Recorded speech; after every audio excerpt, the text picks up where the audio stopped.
सर्वांना श्री स्वामी समर्थ अवधूत चिंतन श्री गुरुदेव दत्त. स्वामींच्या आशीर्वादाने तुमचा प्रत्येक दिवस सुखाचा जावो हीच महाराजांच्या चरणी प्रार्थना करते आणि आजच्या व्हिडिओला सुरुवात करते. नमस्कार, मी तेजश्री आपल्या यूट्यूब चॅनेलमध्ये तुम्हा सर्वांचं सहर्ष स्वागत करते. तर उद्या होळी पौर्णिमा आहे, तर हुताष्मी पौर्णिमा आहे, होळी आहे. आपण सत्यनारायण पूजन हे गुरुवारी प्रदोष काळात करणार आहोत. तर प्रत्येक पौर्णिमेला कुळदेवीची व माता लक्ष्मी भगवान श्रीहरींची आपल्याला सेवा करायची असते. भगवान श्रीहरींची अतिशय उच्च कोटीची सेवा म्हणजे प्रत्येक महिन्याला प्रदोष काळात केलं जाणारं सत्यनारायण. तर सत्यनारायण पूजन हे गुरुवारी प्रदोष काळात करायचं आहे. शुक्रवारी पौर्णिमा ही सूर्याने पाहिलेली असल्यामुळं तुम्ही सेवा शुक्रवारी सुद्धा करू शकता, कारण की पौर्णिमे दिवशी आपल्याला सत्यनारायण करायचं आहे. होळीची सेवा उपासना ज्या काही उपाय सांगितलेले आहेत ते सुद्धा करायचे आहेत. तर आता पौर्णिमा म्हटलं की आपल्याला कुळदेवीची सेवा करायची आहे. त्याचबरोबर स्वामींची सुद्धा सेवा सगळ्यांच्या चालू आहेत.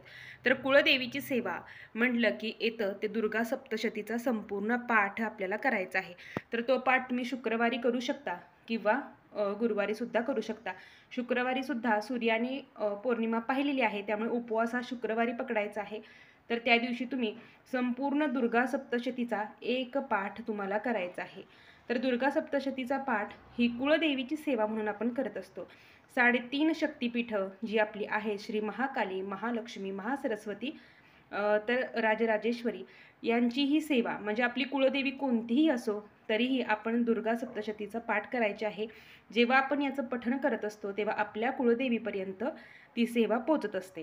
त्याचबरोबर आता ज्यांना दुर्गा सप्तशती पाठ काही कारणानं करणं शक्य नाही, अगदी तुम्ही 3 टप्प्यात दिवसभरात दुर्गा सप्तशती पाठ करू शकता. ज्यांना शक्य आहे त्यांनी एका बैठकीत करावं. आता ज्यांना एका बैठकीत बसणं शक्य नाही त्यांनी 2-3 वेळा थांबून वाचलं तरी चालतं. पण दुर्गा सप्तशती वाचण्याचे नियम काय आहेत, तर तुम्हाला साडी घालून दुर्गा सप्तशती पाठ करावा लागतो. त्यानंतर जेवणापूर्वीच दुर्गा सप्तशतीचा पाठ हा करायचा असतो. त्यामुळे शक्यतो एका बैठकीत करा. ज्यांना शक्य नाही त्यांनी 2 वेळा करू शकता किंवा अगदी नित्य सेवेत 2-2 या पद्धतीने वाचू शकता. पण दररोज धावपळीच्या जीवनात हे शक्य नाही, म्हणून कमीत कमी अष्टमी, नवमी आणि पौर्णिमेला तरी दुर्गा सप्तशतीचा पाठ आपल्या घरात झालाच पाहिजे.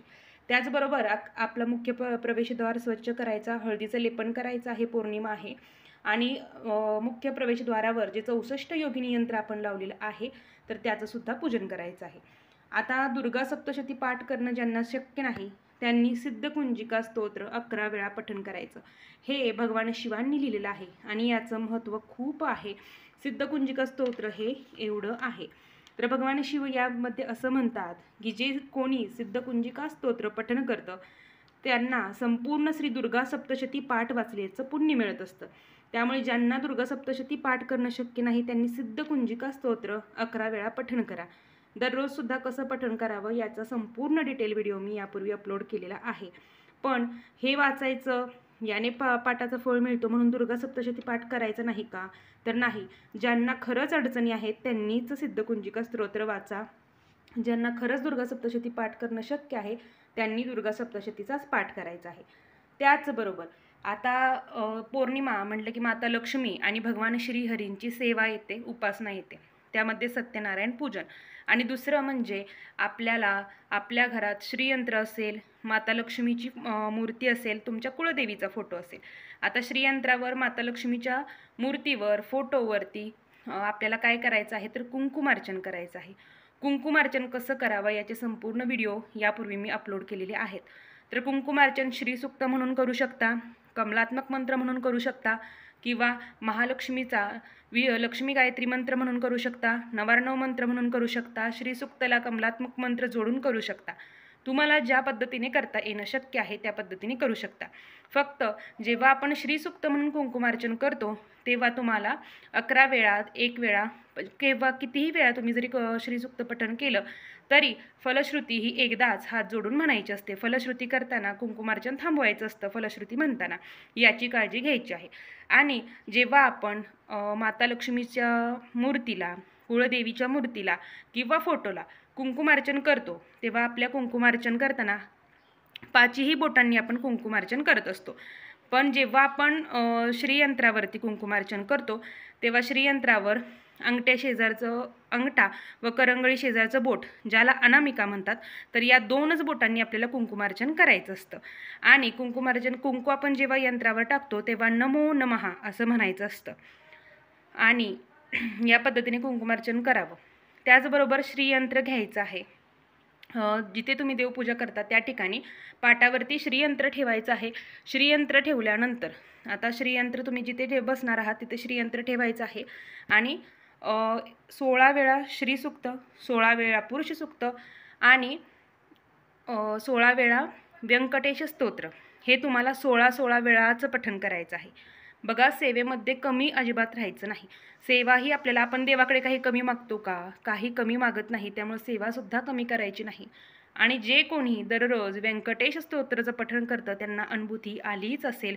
घरात पैसा खूप टिकतो किंवा येणारी लक्ष्मी येण्याचे अनेक मार्ग मोकळे होतात जेव्हा आपण व्यंकटेश स्तोत्राचं पठण करतो, श्रीसूक्ताचं नित्यनेमाने पठण करत असतो. पण बऱ्याच जणांना हा वेळसुद्धा भेटत नाही की हे सगळं पठण करावं, तर त्यांनी पौर्णिमे दिवशी ही सेवा अवश्य करावी. श्रीयंत्रावरती कमळगट्ट्याची माळ अर्पण करायची आहे आणि 16 वेळा श्रीसूक्त, 16 वेळा पुरुष सूक्त, 16 वेळा व्यंकटेश स्तोत्र, त्याचबरोबर 24 वेळा लक्ष्मी गायत्री मंत्र, ओम महालक्ष्मीचे विद्महे विष्णुपत्नीच धीमहि तन्नो लक्ष्मी प्रचोदयात. त्याचबरोबर विष्णू गायत्री मंत्र, ओम नारायणाय विद्महे वासुदेवाय धीमहि तन्नो विष्णू प्रचोदयात. त्यानंतर कुबेर मंत्रसुद्धा 24 वेळा. हे तिन्ही मंत्र 24 वेळा आणि व्यंकटेश स्तोत्र, श्रीसूक्त, पुरुष सूक्त 16 वेळा संपूर्ण पठण करायचं. फलश्रुती जेव्हा दोन्हीची येते तेव्हा आपण हात जोडायचे आहेत. तर ही सेवा झाली. त्यानंतर आपली तुळशीची जी माळ आहे, ज्यावरती आपण स्वामींचा जप करतो, ह्या तुळशीच्या माळेवरती तुम्हाला काय करायचं आहे? ओम ऐं ह्रीं क्लीं चामुंडाय विच्चे हा नवार्णव मंत्र अतिशय समृद्धी प्राप्त करून देणारा आहे. तर नवार्णव मंत्र 108 वेळा पठण करायचं आहे. पौर्णिमे दिवशी ही सेवा तुम्ही गुरुवारी किंवा शुक्रवारी या दोन्ही दिवशी जशी वेळ मिळेल तशी अर्धी अर्धी करू शकता. एका बैठकीत जमली, एका बैठकीत संपूर्ण सेवा करू शकता. पण सेवा करण्याला महत्त्व आहे, त्यामुळे सेवा तुम्हाला करायची आहे. त्याचबरोबर आपल्याकडे बघा, वैभव लक्ष्मीचं जे व्रत कथा पोथी असते त्यामध्ये अतिशय सुंदर, पण छोटंसंच आहे, सुंदर तेवढंच आहे व प्रभावी आहे, श्री महालक्ष्मी अष्टकम. तर हे महालक्ष्मी अष्टकम तुम्हाला 16 वेळा पठण करायचं आहे. ज्यांना शक्य नाही त्यांनी 1, 3, 5, 7 या पटीत पठण करायचं आहे.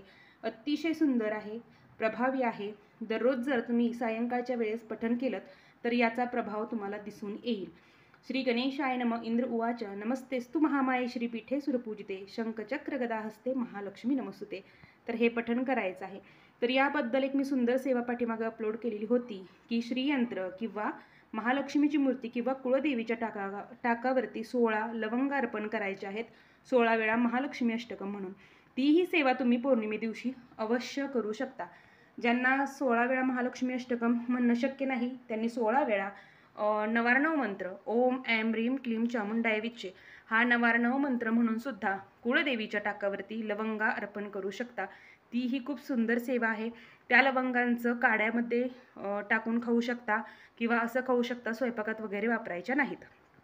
तर आजची एवढीच माहिती होती. तुम्हाला पौर्णिमा आहे, यथाभक्ती यथाशक्ती कुळदेवीची, माता लक्ष्मीची, भगवान विष्णूंची, श्रीहरींची जी सेवा करणं शक्य होईल ती सेवा यथाशक्ती यथाभक्ती करा. जे सेवा करतात त्यांना अनुभूती ही येतच असते. सेवा केल्यामुळे तुम्हाला लाखो रुपये मिळणार नाहीत, पण घरामध्ये सुख, शांती व येणारा पैसा आपल्या घरात स्थिर राहतो. माता लक्ष्मी स्थिर राहते. त्यामुळे गडगंज पैसा जरी असला तरी त्याचा काही उपयोग नसतो जेव्हा आपल्या घरात शांतता नसते. त्यामुळे सेवेमुळे आपल्या घरात शांतता निर्माण होते, ग्रहदोष, कलह दूर होतात. त्यामुळे अवश्य प्रत्येकाने सेवा करा. तर झालेली सेवा महाराजांच्या चरणी मी रुजू करते. सर्वांना श्री स्वामी समर्थ. अवधूत चिंतन. श्री गुरुदेव दत्त.